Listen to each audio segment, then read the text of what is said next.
सभी को जय यीशु इतवारी वचन साधना में आप सबों का स्वागत है।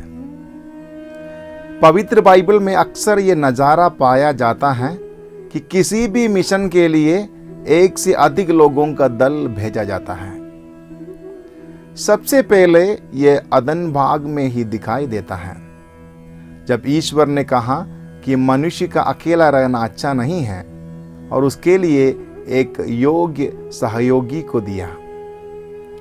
मुखिया तो एक ही है, लेकिन उसके सहयोगी एक से अधिक हो सकता है।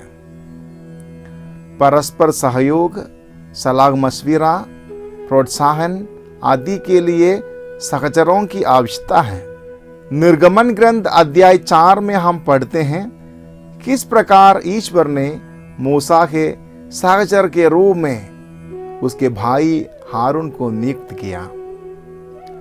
मूसा तो मिस्र के राजा के हाथों से अपनी जान बचाकर मिद्यान भाग निकलने में सफल हुए थे। अब ईश्वर उसी को मिस्र भेज रहा है ताकि वह राजा के हाथों से इस्राएली जनता को मुक्त कर दे। काम अति कठिन था, शक्तिशाली शत्रु के गड्ढे में अकेले घुसने जैसे था।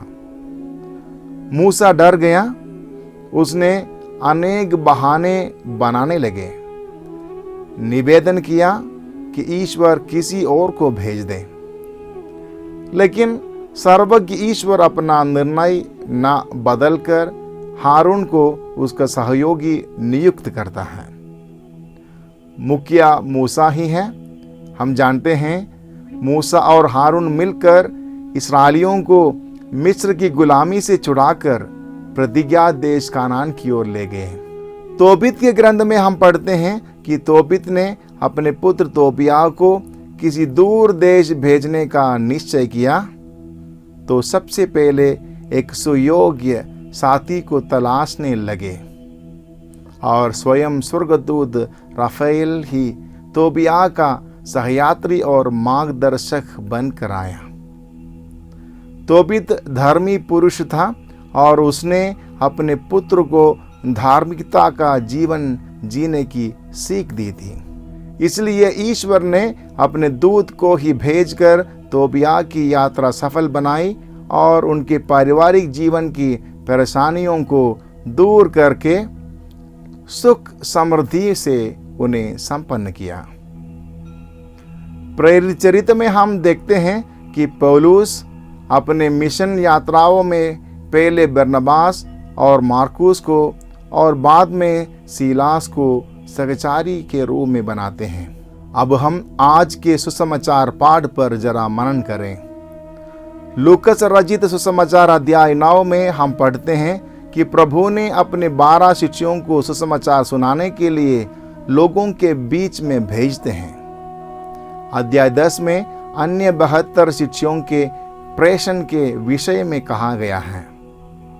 जिस जिस नगर और गांव में प्रभु स्वयं जाने वाले थे, वहां 2-2 करके प्रभु ने उन्हें अपने आगे भेजा।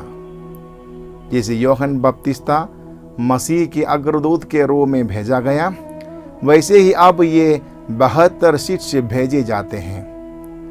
प्रभु का तथा उनकी शिक्षा का स्वागत करने के लिए लोगों को तैयार करना ही उनके प्रेषण का उद्देश्य था। प्रभु उन्हें खाली हाथ भेजते हैं, वे अपना पूरा भरोसा गुरु पर रखकर निकलते हैं। वे पिकनिक मनाने के लिए नहीं जा रहे थे। गुरु उन्हें साफ चेतावनी देते हैं कि मैं तुम्हें भेड़ियों के बीच भेड़ों की तरह भेजता हूं। जिस घर में तुम प्रवेश करते हो, सबसे पहले ये कहो, इस घर को शांति। प्रभु स्वयं शांति के दूत बनकर इस संसार में आए। अब वे अपने शिष्यों को शांति का दूत बना देते हैं, लेकिन सब कोई यह संदेश नहीं स्वीकार करेंगे। तरह तरह की परेशानियों, पराजयों और संकटों का उन्हें सामना करना पड़ेगा। प्रभु की चेतावनी संसार के अंत तक के सुसमाचार प्रघोषकों के लिए थी। ख्रिस्त में विश्वास करने वालों को दुख सहना पड़ेगा, संसार के लोग उन्हें पागल समझेंगे, उनकी उलाहना करेंगे, उन्हें सताएंगे, मार भी डालेंगे। लेकिन जो अंत तक विश्वस्त पूर्वक प्रभु के बताए मार्ग पर दृढ़ता से आगे बढ़ेंगे, वे पुरस्कृत हो जाएंगे। प्रभु की बातों को दिल दिमाग में भरकर वे शिष्य सुसमाचार सुनाने निकले।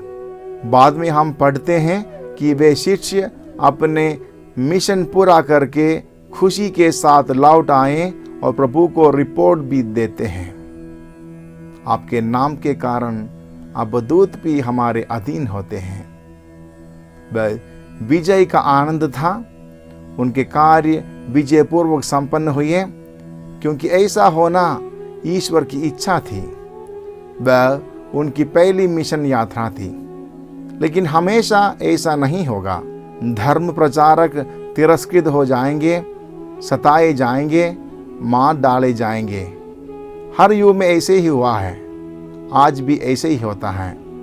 ईसाई होने के कारण संसार के लोग हमसे बैर करते हैं, हमें सताते हैं, लेकिन इसको हम प्रभु के पीड़ा सहन में सहभागिता समझकर स्पष्ट मन से तथा दृढ़ संकल्प के साथ अपने क्रिस्तीय मार्ग पर आगे बढ़ते जाएं। धन्यवाद।